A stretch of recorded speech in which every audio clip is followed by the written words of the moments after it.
Good morning all of you. మనకి ఈ washing మిషన్‌లో మనకైతే Samsung front load washing machine friends. దీంట్లో ఏంటంటే మనకి ఐఈ ఎర్రర్ అనేది రావడం జరుగుతుందనమాట. ఈ ఐఈ ఎర్రర్ వచ్చినప్పుడు మనకైతే దీంట్లో ఏం ఇబ్బంది ఉంది అనేది మనమైతే తెలుసుకోవాలనమాట. ఇప్పుడు మేమైతే ఈ సైట్‌లో మనకి ఇదిగోండి ఇక్కడ చూపించిన విధంగా ఐఈ ఎర్రర్ అయితే వస్తుంది ఫ్రెండ్స్.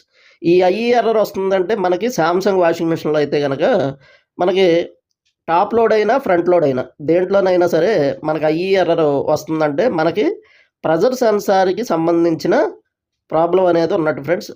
మనకి ప్రెజర్ సెన్సార్ అంటే ప్రెజర్ సెన్సార్ ఇష్యూ అనే కాదు ఫ్రెండ్స్. మనకి ప్రెజర్ సెన్సార్ గుడ్డిగా మనం తీసుకొచ్చేసి కొంతమంది ఏంటంటే ఐఈ అని రాగానే ప్రెజర్ సెన్సార్ అనేది గుడ్డిగా తీసుకొచ్చి ఏసేస్తారనమాట. అలా మీకేంటంటే ఒక లక్కీ లాగా అంటే లక్కీ లాటరీ లాగా ఊరికే మీకు అదే కంప్లెయింట్ అయితే తప్ప మీకైతే ఆ ప్రాబ్లమ్ అనేది సాల్వ్ అవ్వదనమాట. ముందుగా మనం ఆ ప్రెజర్ సెన్సార్ అనేది మనం గుడ్డిగా ఏసే ముందు దానికొచ్చే వోల్టేజెస్ అంటే మనకి దానికొచ్చే వోల్టేజ్‌లు అనేది తీసుకోవాలి ఫ్రెండ్స్. మనకి ఇన్‌పుట్ సప్లై అనేది మనకి 5 వోల్ట్స్ అనేది రావడం జరుగుద్దనమాట. ఆ వోల్టేజ్ అనేది మనం చూడాలి. ఆ వోల్టేజ్ అనేది వచ్చినప్పుడు మాత్రమే మనమైతే వోల్టేజ్ వచ్చినప్పుడు మనకలాగే రిటర్న్ అంటే ఫీడ్‌బ్యాక్ కమ్యూనికేషన్ కూడా మనకైతే ఉండాలనమాట. ఆ ఫీడ్‌బ్యాక్ కమ్యూనికేషన్ ఉంటేనే అప్పుడు మాత్రమే ఒకవేళ ఫీడ్‌బ్యాకు రిటర్న్ కమ్యూనికేషన్ రాకపోతే మనకి pressure sensor పోయినట్టనమాట.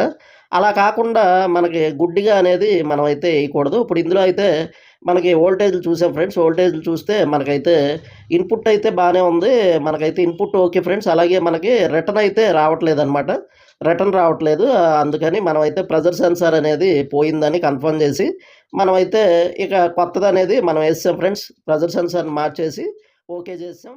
All okay friends.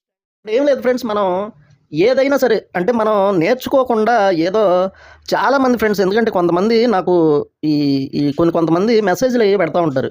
Already నేను వాషింగ్ మిషన్ టెక్నీషియన్‌ని, నేను ఏసీ టెక్నీషియన్‌ని, రెఫ్రిజిరేటర్ టెక్నీషియన్ అని. మరి వాళ్ళు ఎక్కడ నేర్చుకున్నారో తెలీదు గానీ, మీరు టెక్నీషియన్ అన్నప్పుడు చాలా స్మాల్ అంటే చిన్న చిన్న ఇష్యూస్ ఫ్రెండ్స్ అసలు చిన్న చిన్న విషయాలు పెడతారు. దానికి మనం ఏదన్నా వాళ్ళకి హెల్ప్ చేశాము అంటే ప్రయోజనం ఏముంది ఫ్రెండ్స్? ఎందుకంటే ఎప్పటికీ అతను నా మీద డిపెండ్ అయిపోతాడు. ఎందుకంటే ఆయనకి వర్కు రాదని అర్థం. ఎందుకంటే ఇప్పుడు నా స్టూడెంట్స్ ఉన్నారు. వాళ్ళు పెద్దగా ఎందుకంటే వాళ్ళు పెద్దగా ఎప్పుడు ఏమి అడగరు. ఎందుకంటే గ్రూప్‌లోనే వాళ్ళకి ఆన్సర్స్ అన్నీ దొరికేస్తా ఉంటాయి. తర్వాత ఏదన్నా కొద్దిగా సపోర్ట్ అంటే ఒక 1 మంత్ సపోర్ట్ తీసుకుంటారు.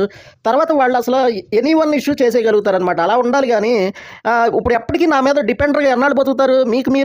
మీరు ఓన్‌గా చేయలేకపోతే మీరు టెక్నీషియన్ ఎలా అవుతారు ఫ్రెండ్స్? నేను టెక్నీషియన్ అని చెప్పుకుంటే మీకు ఎలాంటి అర్హత ఉండదు ఫ్రెండ్స్. ఏదో లక్కీ లాటరీలాగా ఏదో మార్చుకుంటూ పోతారు. మీకు ఏ వోల్టేజ్ తెలియనప్పుడు మీరు టెక్నీషియన్ ఎలా అవుతారు? ఇది అందరూ అర్థం చేసుకొని మంచి ఇన్‌స్టిట్యూట్‌లో ట్రైనింగ్ తీసుకోండి ఫ్రెండ్స్. ప్లీజ్. Thank you.